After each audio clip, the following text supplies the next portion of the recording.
Hi, my name is Danica, and today I thought I'd give you a little bit of an explanation of the video that's about to follow. As I explained in my last video, I had a bunch of technical problems, which is why I didn't have videos up for a while. So when my camera broke, I recorded this video with my other camera back in January, and then I found out that my editing software was also not working, so I didn't get a chance to edit this video in January like I meant to. Now it is April, and I have a Best Books of 2015 video, which is ridiculous, but a couple of you asked to see it, so here it is. Here are my top 10 books I read in 2015, so I will now just cut to a couple of months ago, Danica, to take it from here. So for number 10, I went with the Sailor Moon manga series. This wasn't, incredibly mind-blowing as a literary work, but I really enjoyed it. I loved the anime as a kid and rewatched it as an adult and loved it even more, so I was excited to see what the origins of it were.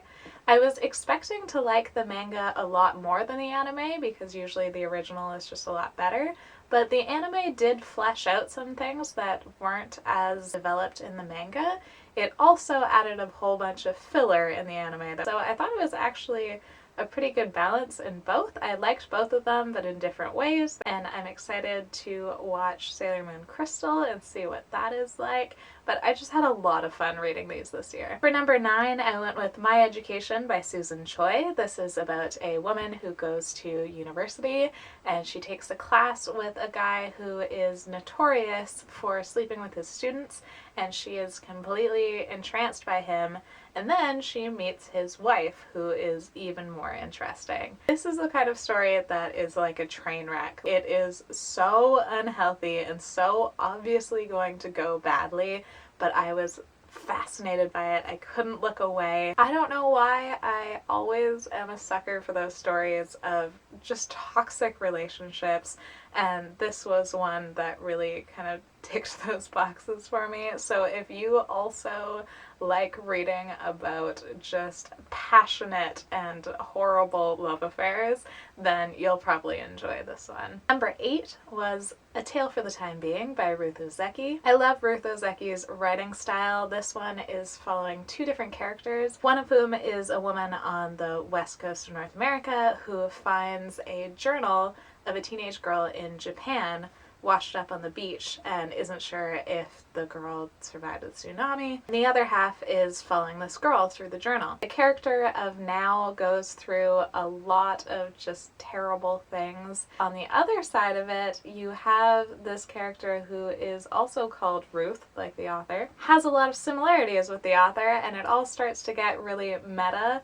especially at the end. I know it lost a lot of people at the end because it starts to get really out there, but I thought it was so interesting that it just completely went off the rails, so I really enjoyed the experience of reading this one. For number 7, I went with The Thing Around Your Neck by Chimamanda Ngozi Adichie. This is a collection of short stories, and this is one of the reads that really surprised me this year. I thought I would like it, but I wasn't expecting to like it as much as I did. There's some unexpected queer characters in here, which I always enjoy, but all of the stories are just so perfectly crafted that even though it's only a little bit of space that you get those characters, it feels like they're completely developed and that the story just wraps up perfectly. There's an amazing story in here about a woman on kind of a writer's retreat for African writers and having this white guy tell her what the authentic experience is of a Black woman. It's just so well done. I know that I read one of her other books in school, one of her novels, but I want to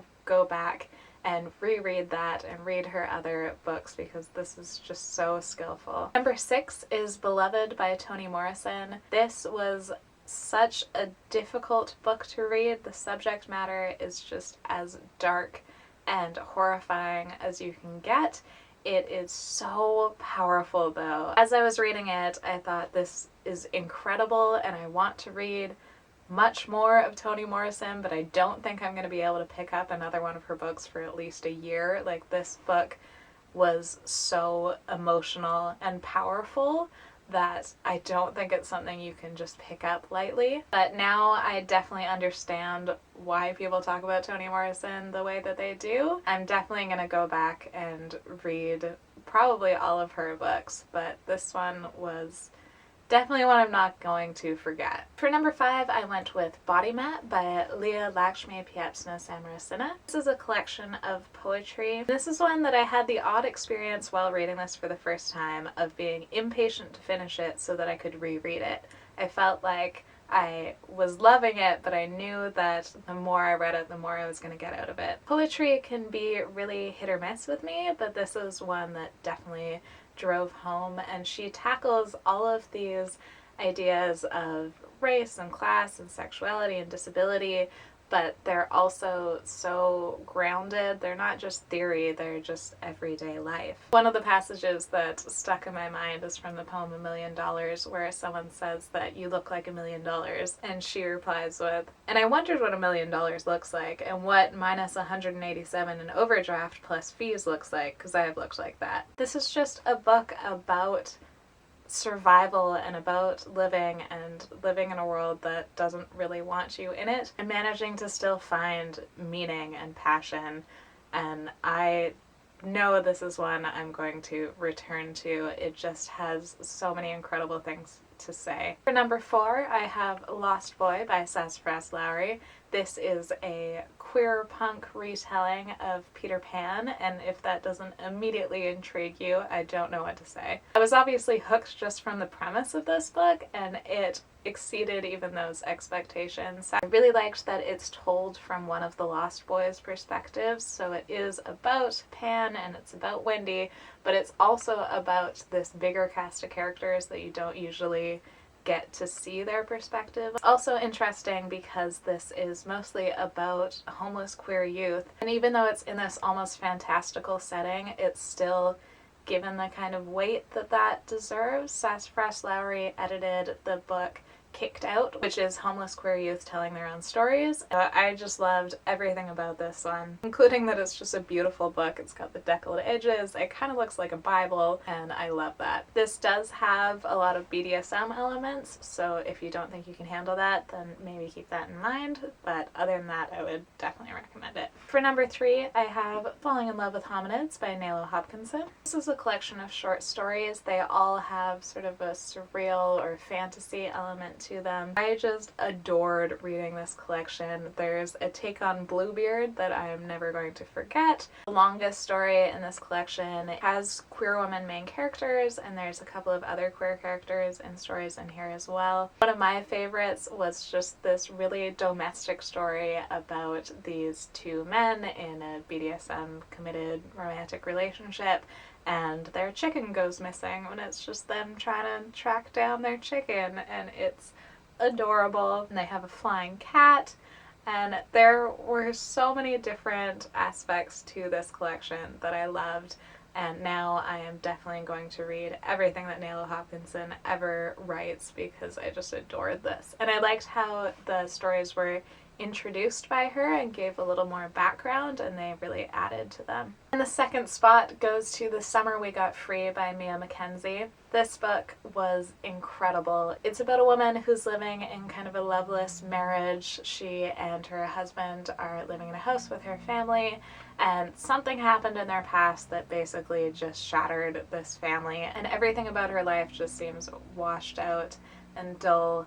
And then you alternate chapters with her as a child. And as a child, this same person is just the most passionate and creative and just alive kid, to the point where people just immediately kind of fall in love with this child who is so vibrant, but they also sort of resent her for that. So it goes back and forth between her now and her childhood, and what happened in between to make her the person that she is now and to make her family the way it is now. So you kind of get this mystery element of figuring out what was that big event that really traumatized this family. But you also get, in the present day, her husband's sister shows up on their doorstep for the first time. Ava, the main character, just kisses her out of nowhere, and this woman, her husband's sister, ends up being the person who really makes this family face what happened in their past and how they're going to move on from there and how they can live not in the shadow of this event. And the number one book that I read in 2015 was also the first book I read in 2015, and that is The Color Purple by Alice Walker. I can't believe I didn't read this book before now. It is incredible. It's one of the best books I've ever read. I've always heard this talked about as a really depressing book, and I can see that. It starts with the main character being raped by her father. So there is a lot of really dark subject matter. There's a lot about racism and sexism. But this is also such a resilience story. And it's about these women finding connections with each other and standing together in an environment that really wants to pit them against each other. So it presents all of these different ways to survive and all of these different kind of models of being a woman. I also sort of got the impression that this had like lesbian subtext in it. I wasn't sure what to expect, but this has a definite lesbian relationship to it. This is just as much a romance as everything else. This book got my number one spot because I find it really inspiring, and it has that kind of resilience story is something I really respond to. There's just so much going on in this book. It's an epistolary novel. It has a whole subplot about African missionaries. I can't recommend this one highly enough. I fell in love with it. That is why it's my favorite read of 2015. And thank you so much for watching. Bye!